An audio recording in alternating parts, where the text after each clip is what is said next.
Hey guys, welcome to week 5 for 3103. We're going to be talking about the history of nursing today.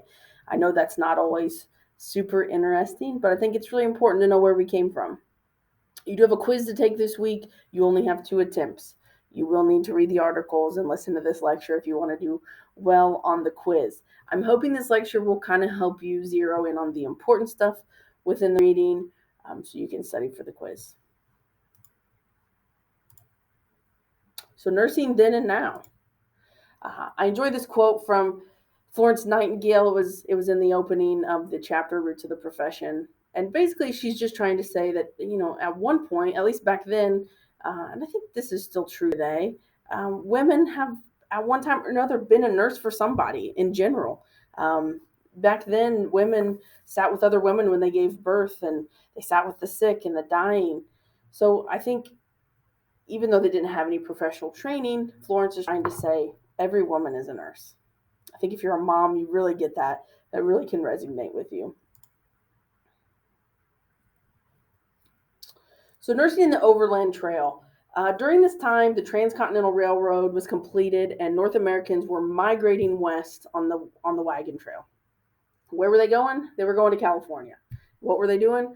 They were looking to find gold. Some of them, it says in the book, that they were looking to escape, I think, tuberculosis. So that disease was up and coming at the time. The women's role became a lot more complicated during this time. They were used to taking care of other people, but maybe out of their own homes. When they were living in their homes, they would take care of soldiers and take them in and take care of slaves. And now they're on this trail traveling 2,000 miles. So the things they had to take care of were maybe a little bit different. For example, blistering sunburns, coughs from the dust, chills, itching, and fevers from mosquito bites, things that we seem to take for granted today. They were constantly bandaging and splinting wounds. People get their hands caught in the wheel. It talked about in the article that kids fell off and were ran over. So a lot of things happened, and women were there to help. And I think that's just a little bit different than what they were used to before they were out.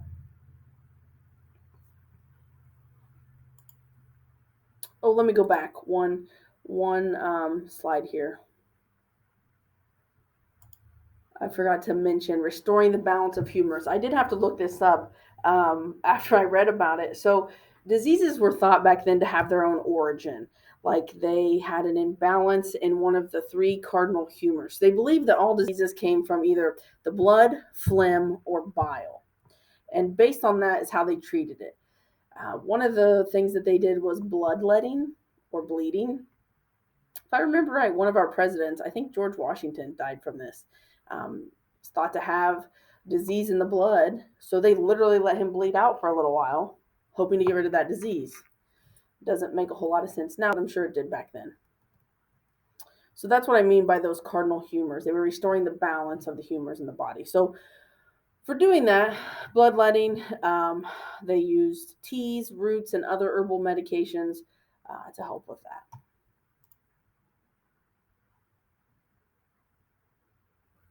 Religious groups. So we had all these individuals heading out west, right, to California.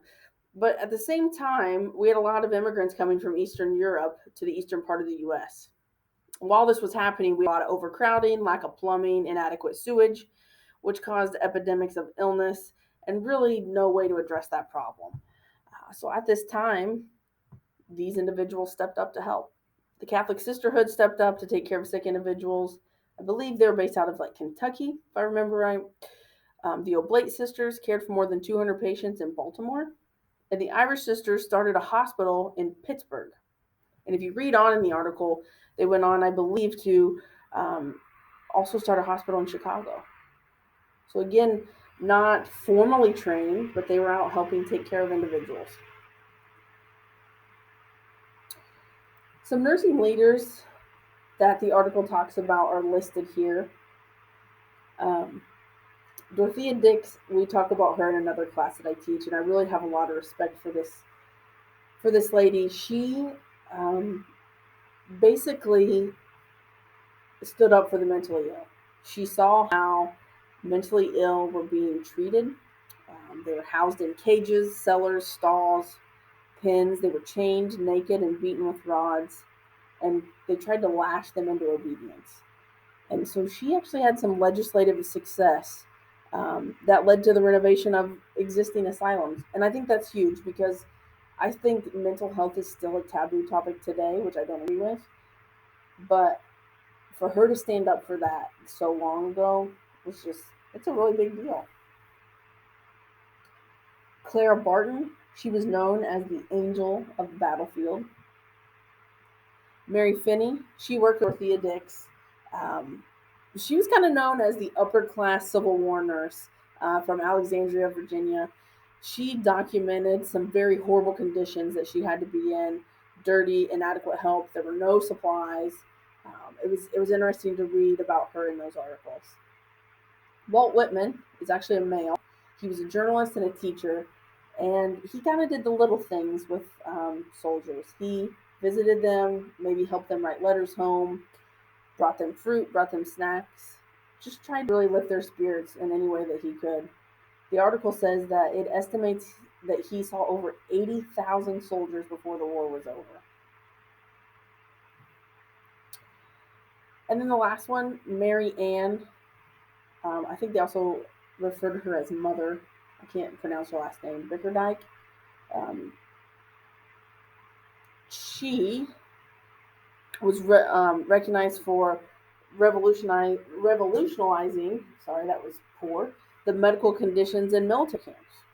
So all these people had a big impact in nursing moving forward. So going to the next kind of section here, 1873 to 1901. This was in the second section, the second PDF that was uploaded. In 1873, there were 3 nursing schools opened in New York, Connecticut, and Massachusetts. So there was an existence of previous nurse education programs, but these schools were recognized as the first formal schools for nursing education. I found it interesting that they went out to they sought people who were educated. They wanted applicants. They recruited applicants that were educated and had excellent morals. The article talks that they taught proper sanitation, and they had strict discipline for all of their students. Once they graduated, standard schedules were 12 to 14-hour days, 7 days a week, 50 weeks a year. That's crazy. I know as nurses, it's easy to get caught up in a 14-hour day. Maybe your shift's 12 hours, but you came in an hour before to look up patients. You ended up staying an hour after to finish your charting. So a 14-hour day is not unusual. But 7 days a week, I think there would probably be some issues with that today for nursing. Monthly wages were $2 to $14 a month. Nursing uniforms, caps, and pins. So they started using uniforms to distinguish nurses from untrained hospital workers. There were also uniforms for students. There were caps. Those varied per organization. I think we still do this today. We might, nurses are typically in the same color across the hospital, and then maybe radiology is in a different color. Techs might be in a color. So I think this has pretty well stayed the same throughout the years. It's different per hospital. But Florence Nightingale believed that uniforms helped transform the image of nursing. It made us look more professional. This last individual up here, Mary Eliza Mahoney, she was the first African American nurse in the United States in 1879.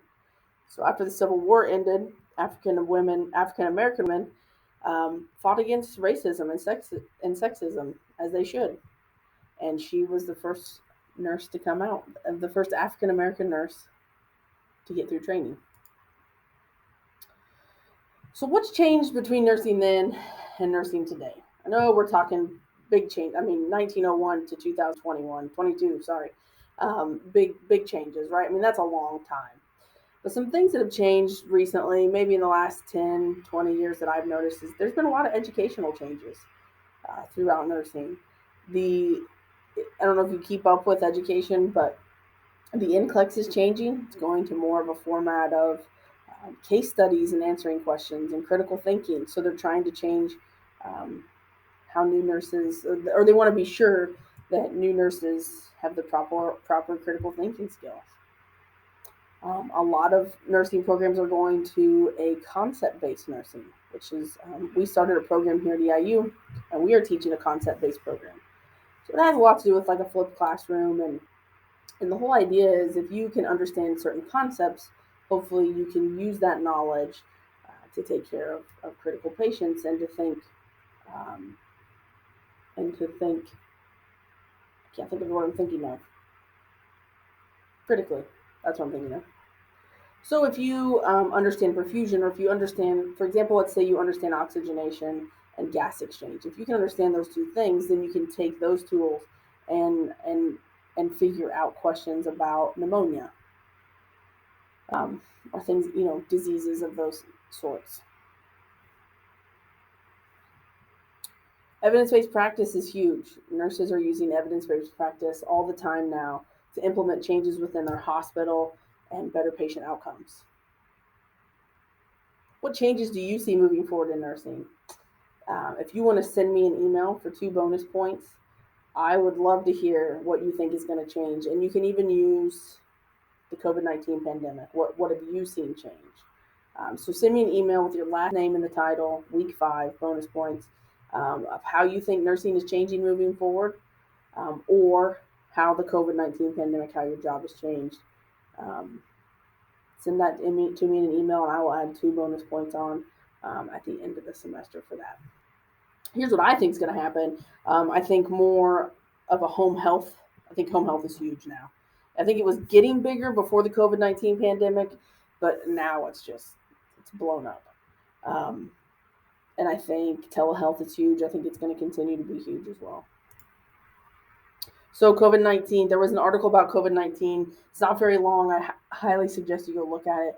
But it basically it kind of vouches for nurses, things that have changed. Nurses, we were really exploited during the pandemic. You realize how our safety is at risk. We were out of PPE, and things that are happening in hospitals. I don't think anybody really knew until the pandemic. Bedside nursing to home. Hospitals have been full. I've been trying to monitor people from home. I know around here there's a lot of nurse practitioners who that's their job, is to check on people at home. Maybe they're home with oxygen. They might be home with a pulse oximeter. They're checking in on them. And then telehealth. I worked for a hospital where we did telehealth before the COVID-19 pandemic. We didn't have a neurologist. And when we would have stroke patients or anybody who needed to see a neurologist, we would do a telehealth visit with them. And we would have the computer on wheels there, and we'd be doing it wasn't a Zoom, but it kind of so we could see each other. And the physician would tell me what to do, what to assess on the patient, and he would watch, and then he would make his diagnosis and suggestions off of that. At the time, it seemed I couldn't believe we were really doing it, but I'm glad we had the opportunity to do it. Now, that's huge that we can do that with COVID. So I know a lot of psychiatric visits have went telehealth as well. Whatever we have to do to reach people. So thanks for hanging in week 5. Hope you learned something today about the history of nursing. Don't forget you have that quiz due, and I'll talk to you guys in week 6.